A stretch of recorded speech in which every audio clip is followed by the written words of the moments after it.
بیٹا وہ گلیاں بھی روتی ہیں جن میں تو کھیلا کرتا تھا، پر اب فکر کی بات کوئی نہیں، اب کوئی پریشانی نہیں، میں پیسے لایا ہوں تجھے لے جاؤں گا۔ نبی پاک صلی اللہ علیہ وسلم نے دیکھا نا جب باپ بیٹے کی گفتگو ہو گئی، آنسو بہ گئے، بوجھ ہلکے ہو گئے، تو میرے کریم نے فرمایا زید اگر تم چچا کے ساتھ والد کے ساتھ جانا چاہو تو میری طرف سے اجازت ہے، تم جا سکتے ہو۔ یہ لفظ کہے تو جناب زید دوڑ کے حضور کے قدموں میں آ کے بیٹھ گئے، حضور کے قدموں میں بیٹھ گئے، اور گویا فاضل بریلوی علیہ رحمہ نقشہ بیان کرتے ہیں، کہنے لگے تیرے قدموں میں رہوں غیر کی ٹھوکر پہ نہ ڈال، میں جھڑکیاں کھاؤں کہاں چھوڑ کے صدقہ تیرا، اور تیرے قدموں میں جو ہے غیر کا منہ کیا دیکھے، کون نظروں پہ چڑھے دیکھ کے تلوا تیرا۔ کہنے لگے حضور میں نے نہیں جانا، میں یہیں رہوں گا۔ چچا اور باپ نے دیکھا تو کہنے لگے بیٹا تو غلامی چھوڑ کے نہیں جائے گا، تو ملازمت چھوڑ کے بادشاہی میں نہیں جائے گا۔ تو آپ کے والد کو آپ فرمانے لگے ابا جی ذرا 2 گھڑیاں یہاں رہ کے تو دیکھیں، یہاں 2 گھڑیاں رہ کے تو دیکھیں۔ فرمایا یہاں ملازموں کا وہ اعزاز ہے جو شہزادوں کا ہوا کرتا ہے، یہاں خادموں کی وہ عزت ہے، اور پتہ پھر ان کو مقام کیا ملا، یہ واحد شعبیاں جن کا نام اللہ نے قرآن پاک میں بیان فرمایا ہے، نام اللہ نے قرآن مجید میں بیان فرمایا۔ حضور کا اپنے غلاموں کے ساتھ جو تعلق تھا، اپنے ملازموں کے ساتھ جو رشتہ تھا، بڑا آدمی آتا ہے نا، بڑا آدمی تو لوگوں کی سانس سوکھ جاتے ہیں، اٹھ کے ملتے ہیں، بڑا کچھ کرتے ہیں۔ مزدور آتا ہے تو لوگ اوے کہہ کے پکارتے ہیں، ان کو خبر ہی نہیں کہ اس شخص کا اعزاز کتنا ہے۔ حضرت انس بن مالک رضی اللہ تعالیٰ عنہ فرماتے ہیں میں چھوٹا سا تھا، میری اماں مجھے حضور کے گھر چھوڑ گئی، میں نے 10 سال نوکری کی نبی پاک کی۔ کتنے سال بولیے؟ 12ویں دن لوگ کہتے ہیں بس بھائی ختم ہو گیا، اب فرینکنس ہو گئی ہے، اب جو مرضی تیرے ساتھ کریں گے۔ 10 سال نوکری کی میں نے، لیکن جناب انس فرماتے ہیں نبی پاک نے کبھی مجھے اف تک بھی نہیں کہا تھا، اف تک بھی نہیں کہا تھا، اف تک بھی۔ حضور نے بھیجا جاؤ فلاں آدمی کو بلا کر کے لاؤ۔ حضرت انس بن مالک رضی اللہ تعالیٰ عنہ فرماتے میں بلانے گیا، بچہ تھا چھوٹا سا، رستے میں بچے کھیل رہے تھے تو میں ان کے ساتھ کھیلنے لگا، محو ہو گیا، مجھے پتہ ہی نہ چلا وقت کا۔ حضور نے جب مجھے بھیجا تو فرمایا جلدی جانا اور جلدی آنا، اب مجھے خبر ہی نہیں، بڑی دیر ہو گئی۔ حضور وہاں انتظار کر کر کے خود تشریف لائے، کہتے جب نبی پاک آئے تو میں بچوں کے ساتھ کھیل رہا تھا، حضور نے جب مجھے کھیلتے ہوئے دیکھا، میری اچانک نظر پڑی تو میرے ہوش اڑ گئے۔ حضور نے تو کہا تھا جلدی آنا، اور میں یہاں کھیلنے لگا، یہاں اتنا الجھا کہ مجھے خیال نہیں رہا کس کام آیا ہوں۔ حضرت انس فرماتے ہیں میں ڈرنے لگا، جیسے جیسے حضور قریب آتے میری ٹانگیں کانپتی۔ فرماتے ہیں جب نبی پاک قریب آئے تو قربان جاؤں معصوم آمنہ کے، فرماتے ہیں حضور نے میری گردن پہ تھپکی دی، اور حضور نے ہنس کے فرمایا او بھائی لگتا ہے تو کھیل میں گم ہوا ہے تو تجھے یاد ہی نہیں رہا میں نے کس کام بھیجا تھا، تجھے یاد ہی نہیں رہا۔ کہ یا رسول اللہ صلی اللہ علیہ وسلم میں بھول گیا تھا، میں ابھی جاتا ہوں۔ کیا انداز ہے، کیا شفقت ہے، کیا رنگ ہے۔ حضور میں ابھی گیا اور ابھی آیا۔ نبی پاک نے فرمایا نہیں یار تو کھیل میں خود ہی چلا جاتا، تو کھیل یہاں میں خود جاتا۔ یہ اعزاز، یہ فضیلت، یہ درجہ کس نے ذروں کو اٹھایا اور صحرا کر دیا، یہ کس نے قطروں کو ملایا اور دریا کر دیا، یہ کس کی حکمت نے یتیموں کو کیا در یتیم اور غلاموں کو دنیا بھر کا مولا کر دیا، یہ کس نے اتنا۔ میرے بھائی مزدور کو حضور نے اعزاز دیا، نبی پاک اپنے ہاتھ سے کام کرنے والے کے ساتھ اس نے سلوک کرتے، محبت کرتے، پیار کرتے۔ ایک بوڑھی اماں تھی جو مسجد میں جھاڑو دینے کی مزدوری کرتی تھی۔ کیا کام کرتی تھی؟ دعا کریں اللہ ہم سب کو مسجد کی صفائی کی توفیق عطا فرمائے۔ بوڑھی اماں تھی، مسجد کی صفائی کرتی تھی، نوکری کرتی تھی، بیمار ہو گئی، بخاری شریف میں موجود ہے۔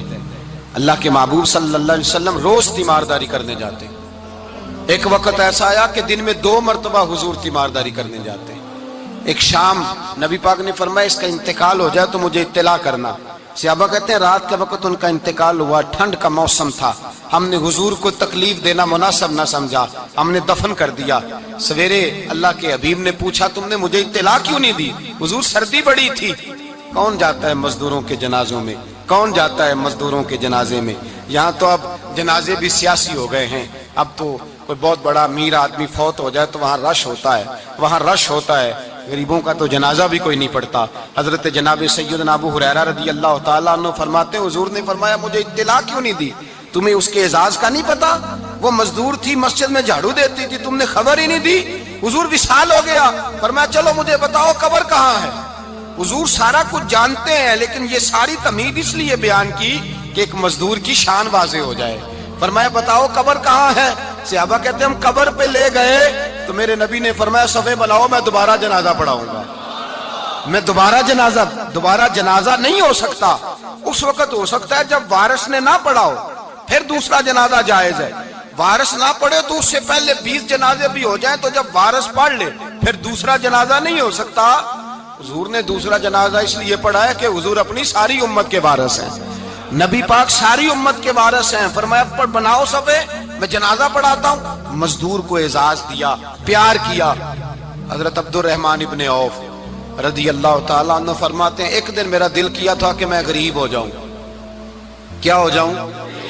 آپ اپنے لیے دعا نہ کریں لیکن حضرت عبد الرحمن ابن عوف کے الفاظ تو دہرائیں۔ وہ کیا کہہ رہے ہیں کہ میرا دل کرتا تھا میں اللہ ایک دن میرا، بڑے امیر آدمی تھے نا، صحابہ میں سب سے زیادہ امیر، فرمانے لگے ایک دن میرا دل کیا میں غریب ہو جاؤں، غربت پسند کر لوں۔ اصل میں غریب کو اپنی شان کا نہیں نہ پتا، اسے جس دن پتہ چل گیا کہ میں غریب کی عظمت کتنی ہے، غریب ہر وقت اپنے آپ کو کوستا ہی رہتا ہے۔ اور میں اکثر کہتا ہوں کہ یہ بڑے کا قصور نہیں کہ اس نے تجھے چھوٹا جانا ہے، یہ تیرا قصور ہے۔ تو احساس کمتری میں کیوں مبتلا ہوا؟ تو نے اپنے آپ کو چھوٹا کیوں جانا؟ تو نے اپنے آپ کو کمزور کیوں سمجھا؟ تو نے کیوں سمجھا کہ میں مزدور ہوں تو میری عزت ہی کوئی نہیں، میرا مقام کوئی نہیں؟ کیوں تو نے ایسا سمجھا اپنے لیے؟ حضرت عبد الرحمن میرے بھائی یاد رکھیں جب غریب کو پتہ چلے میری شان کیا ہے، میرے نبی پاک نے فرمایا میں غریبوں کے بیچ آیا ہوں، میں غریبوں میں رہا ہوں، میرے دائیں بائیں غریب رہتے ہیں، اور قیامت کے دن جب میں جنت میں جاؤں گا تو میرے آگے پیچھے غریب لوگ ہی ہوں گے، میں غریبوں کے ساتھ مل کے جنت میں جاؤں گا۔ حضرت عبد الرحمن ابن عوف کہتے ہیں ایک دن میرا بھی دل کیا تھا، یہ سب سے امیر تھے صحابہ میں، اور حضور نے فرمایا تو پکا جنتی ہے پر سب سے آخر میں جنت میں جائے گا، اس لیے کہ جتنا مال ہے اتنا حساب بھی تو دینا ہے نا، پکے۔ حضرت عبد الرحمن ابن عوف کہتے ہیں ایک دیہڑے دل کیا تھا کہ میں ماڑا ہوتا، میں غریب ہوتا، یہ دل کیا میرا۔ کہا کس طرح؟ فرمانے لگے ایک مزدور صحابی تھے حضرت سعد انصاری نام تھا، وہ حضور سے ملنے آئے، جب انہوں نے ہاتھ ملایا نا نبی پاک سے تو حضور نے ان کا ہاتھ تھام لیا۔ غریبوں کمال کر دی میرے مصطفیٰ کریم نے، نبی پاک نے ہاتھ تھاما، حضور نے ہاتھ، آپ کو اس بات کی لذت نہیں آئی شاید، نبی پاک نے ہاتھ تھاما مزدور کا، مزدور کہتا میں نے چھڑانا چاہا تو حضور نے پکڑ لیا دبا کے، اور جب تھام لیا تو میں ٹھہر گیا، میں اپنی قسمت پہ ناز کرنے لگا، حضور نے میرا ہاتھ کھولا، کہتے ہیں ہاتھ پہ چھالے تھے، جگہ جگہ چھالے بنے ہوئے تھے، تو نبی کریم صلی اللہ تعالی علیہ وآلہ وسلم نے ہاتھ کھول کے فرمایا سعد یہ کیا ہوا؟ عرض کی حضور غریب ہوں، بوڑھے ماں باپ ہیں، چھوٹے چھوٹے بچے ہیں، بہن بھائیوں کے حقوق ہیں، بیوی کے منہ میں حلال کا لقمہ دینا ہوتا ہے، یا رسول اللہ پھاوڑا لے کے، کئی لے کے، کدال لے کے، بیلچا لے کے مزدوری کرتا ہوں، میدان میں نکلتا ہوں، صبح سے گیا تھا اب آیا ہوں، ہاتھوں میں نشان پڑ گئے ہیں۔ حضرت عبد الرحمن ابن عوف فرماتے ہیں جس کے قدم چومنے کو دنیا ترسے، اس رسول نے سر مبارک جھکایا اور غریب کے ہاتھ کو چوم لیا، نبی پاک نے بوسہ دیا، اور پھر فرمایا کیا؟ فرمایا یہ وہ ہاتھ ہیں جن سے خدا بھی پیار کرتا ہے، محمد مصطفیٰ بھی محبت فرماتے ہیں۔ نبی رحمت علیہ السلام نے فرمایا یہ تیرا وہ ہاتھ ہے جس سے اللہ بھی پیار کرتا ہے اور اللہ کا۔ تو مزدور کو پھر ناز کرنا چاہیے کہ پریشان رہنا چاہیے؟ بولے نا، مزدور کو ناز کرنا چاہیے نا، اس کو اپنا ہاتھ کھول کھول کے دیکھنا چاہیے، اور اسے کہنا چاہیے اللہ نے مجھے وہ ہاتھ عطا فرمایا جس سے رب بھی پیار کرتا ہے، مصطفیٰ بھی پیار کرتے ہیں، اسے تو اعزاز سمجھنا چاہیے، فضیلت جاننی چاہیے، اسے تو ناز کرنا چاہیے۔ اللہ تبارک و تعالیٰ نے مجھے یہ اعزاز دیا ہے، کسان جو کھیتوں میں مزدوری کر رہا ہے، وہ مزدور جو کسی فیکٹری میں گیا ہے، رزق حلال کی تلاش میں نکلا ہے، اسے تو میرے بھائی ناز کرنا چاہیے، اسے تو خوش ہونا چاہیے کہ اللہ نے مجھے یہ فضیلت دی۔ ترستے ہوئے غریب، جان بوجھ کے اپنے آپ کو پریشان رکھتے ہوئے لوگ اگر جان جائیں کہ فضیلت کیا ہے، عظمت کیا ہے، اور پھر غلام کے ساتھ سلوک کیا کرنا ہے، ایک یہودی کا بیٹا نبی پاک کی خدمت کرتا تھا اکثر. یہودی کا بچہ، وہ بیمار ہو گیا، روز آتا تھا، چھوٹے موٹے کام کرتا تھا، بیمار ہو گیا. حضور نے فرمایا چلو تیمارداری کرنے چلتے ہیں. کس کی؟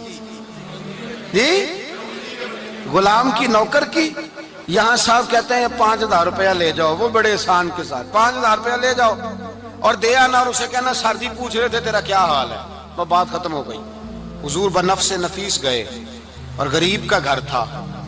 وہ یہودی باہر نکلا جس کا بیٹا بیمار تھا، تو کہتا جب دروازے پہ میں نے مسلمانوں کے نبی کو کھڑے دیکھا تو میرے پیروں تلے زمین ہی نکل گئی. میں نے کہا حضور مجھ غریب کی کٹیا میں کیسے آئے؟ پر میں تجھے پتا ہے نا تیرا بچہ میری نوکری کرتا تھا، یا کبھی بیمار ہو گیا، میں تیمارداری کرنے آیا. وہ یہودی کہتا مجھے خیال یقین ہی نہ آئے کہ میرے گھر میں حضور، تو امیر حرم، میں غریب بے نوا، تو کجا من کجا، میرے گھر میں حضور آئے. کہتے کہاں ہے ہمارا پیارا؟ حضور وہ لیٹا ہوا ہے. صحابہ کہتے ہیں نبی پاک سرانے گئے تو اس کا آخری وقت تھا، تھوڑا سا ٹائم تھا. میرے مصطفیٰ نے فرمایا تو میری نوکری کرتا تھا، آج میں تیری تیمارداری کرنے آیا ہوں. غلاموں سنو، جو رسول اللہ کی نوکری کرے آخری وقت آئے تو اللہ کے رسول پہنچ جایا کرتے ہیں، حضور پہنچ جایا کرتے ہیں. نجم کی اے خدا آرزو ہے یہی، عاشق زار کی آبرو ہے یہی، موت کے وقت سر ان کے قدموں میں ہو، دید ہوتی رہے دم نکلتا رہے.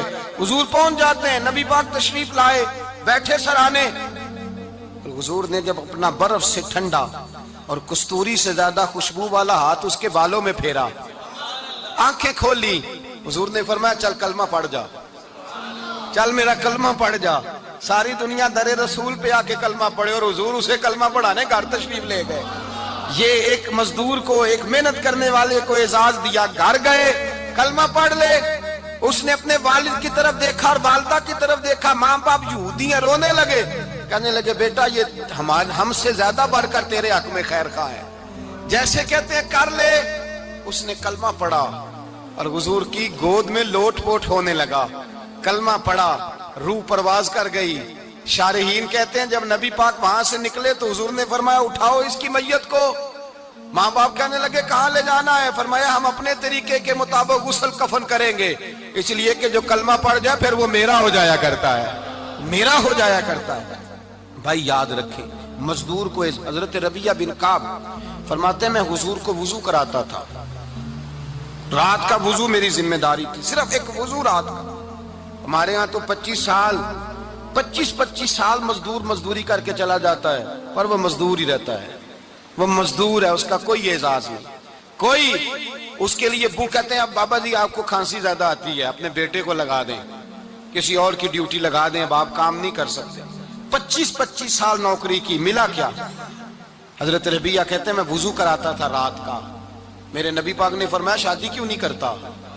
تو میں نے کہا یا رسول اللہ نہ میرے پاس حسن ہے، نہ پیسے ہیں، نہ کوئی کاروبار ہے، مجھے کون رشتہ دے گا؟ میرا روپ بھی نہیں تے میرا رنگ بھی نہیں، میں نے یار مناؤن دا ٹانگ بھی نہیں، کون مجھے رشتہ دے گا؟ کہتے ہیں حضور خاموش ہو گئے. دوسرا دن آیا تو میں وضو کرانے پہنچا تو نبی پاک نے فرمایا شادی کیوں نہیں کرتا؟ کہتے ہیں میں نے کہا حضور کون رشتہ دے گا؟ وہی 3 باتیں دہرائیں، نہ پیسے ہیں، نہ حسن ہے، نہ کوئی کاروبار ہے، نہ مکان ہے. فرمایا حضور نے تیسرے دن پھر کہا. جب دوسرا دن ہوا نا تو حضور نے کہا، حضور خاموش ہوئے میرے جواب پر. میں نے کہا یار کتنا بیوقوف ہوں، حضور روز پوچھتے ہیں اور میں جواب ہی نہیں دیتا. کہتے ہیں تیسرے دن میں نے ارادہ کیا آج نبی پاک پوچھیں گے تو میں کہوں گا حضور جیسے دل کرتا ویسے ہی کرا دیں. کہتے ہیں تیسرے دن میں گیا، سارا وضو کرا لیا پر نبی پاک نے پوچھا ہی نہیں. میں ارادہ کر کے گیا تھا کہ آج پوچھیں گے تو بتا دوں گا، حضور نے پوچھا ہی نہیں. فرماتے ہیں وضو مکمل ہو گیا، میں دروازے تک چلا گیا تو مصطفیٰ نے آواز دی. فرمایا واپس پلٹ نہ، میں پلٹا تو حضور نے فرمایا تو شادی کیوں نہیں کرتا؟ کہتے ہیں میں کھل کے مسکرایا. میں نے کہا محبوب تیرے کرم پہ قربان جاؤں، کیا انداز محبت ہے، حضور مہربانی کریں کرا دیں. فرمایا فلاں سردار کے پاس جا، ایک وضو کراتے ہیں اور اعزاز حضور نے کتنا دیا، جا سردار کے پاس اور اسے جا کے کہہ کہ اللہ کے رسول فرماتے اپنی بیٹی کا نکاح تیرے ساتھ کر دے. فرماتے میں گیا، ماں باپ کو بڑی فکر ہوتی ہے بیٹیوں کی.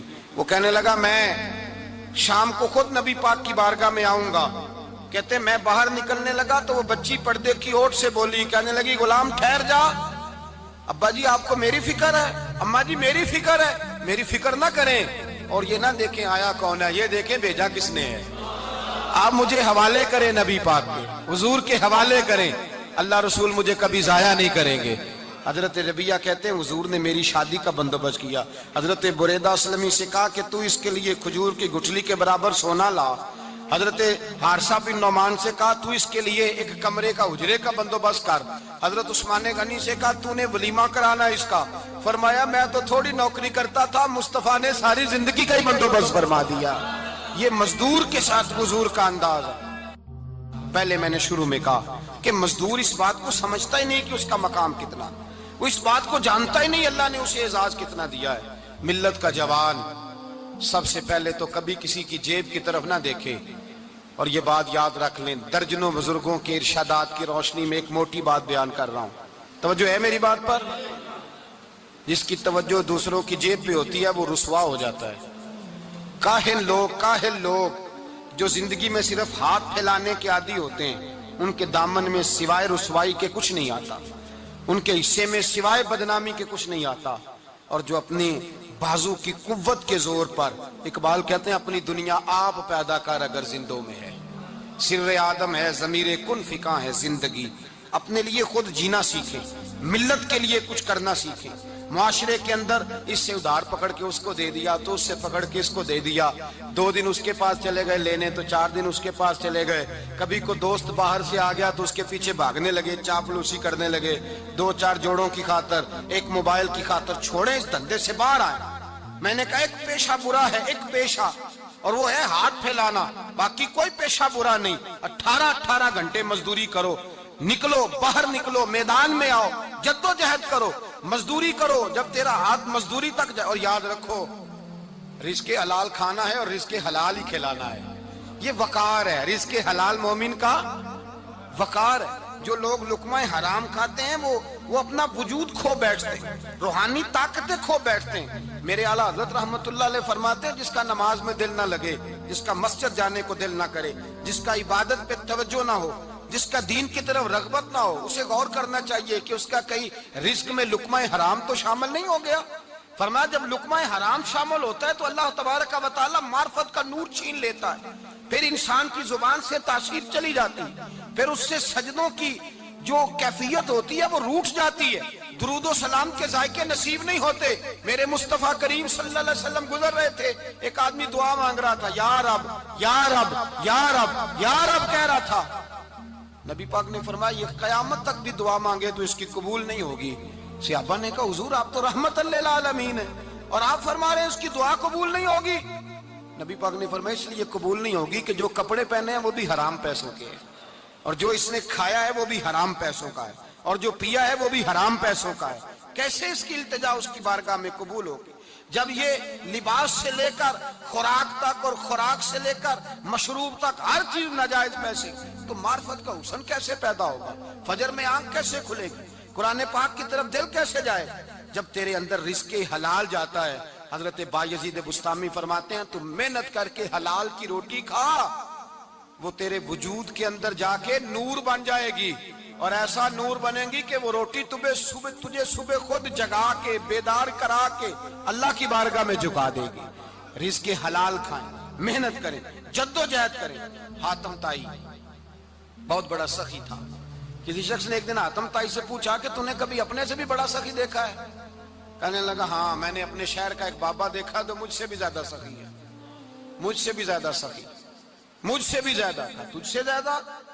کہنے لگے میں نے سارے شہر کی دعوت پکائی, چھوٹے بڑے امیر غریب سارے آئے, دعوت پکائی سارے شہر کی, سب لوگ آئے, ہر آدمی کو میں نے بلایا, علماء کو, ادیبوں کو, شاعروں کو, تاجروں کو, صنعت کاروں کو, سب کو دعوت دی. میں نے سوچا کہ ذرا دیکھوں تو صحیح پلٹ کے کوئی رہ تو نہیں گیا جو آیا نہ ہو. چہرے پہ میں نے نقاب ڈالا اور میں باہر نکلا. ایک ضعیف بزرگ لکڑ آ رہا, جنگل میں لکڑیاں کاٹ رہا ہے. میں اس کے پاس گیا تو میں نے کہا بابا تجھے نہیں پتا آج حاتم طائی کی دعوت ہے, تو نہیں گیا؟ کہنے لگا بیٹا مجھے خبر آئی تھی, اطلاع ملی تھی, پر میں نہیں گیا. تو کیوں نہیں گیا؟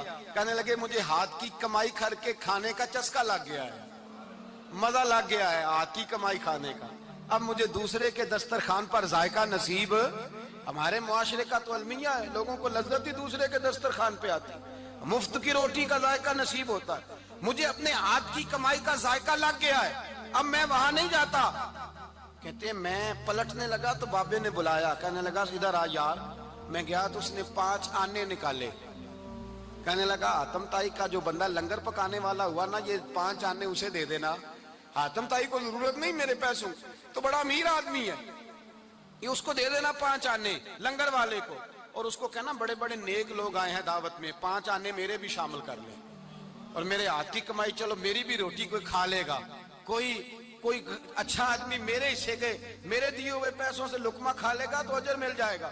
حاتم تائی کہتے ہیں میں نے کھینچ کے نقاب اتارا اور بابے کو کہا یار سینے سے لگ جا، میں تو مالدار ہو کے سخی ہوں، تو غریب ہو کے بڑا سخی ہے، تو غریب ہو کے بڑا سخی ہے، تیرے اندر اتنی خودداری عزت نفس۔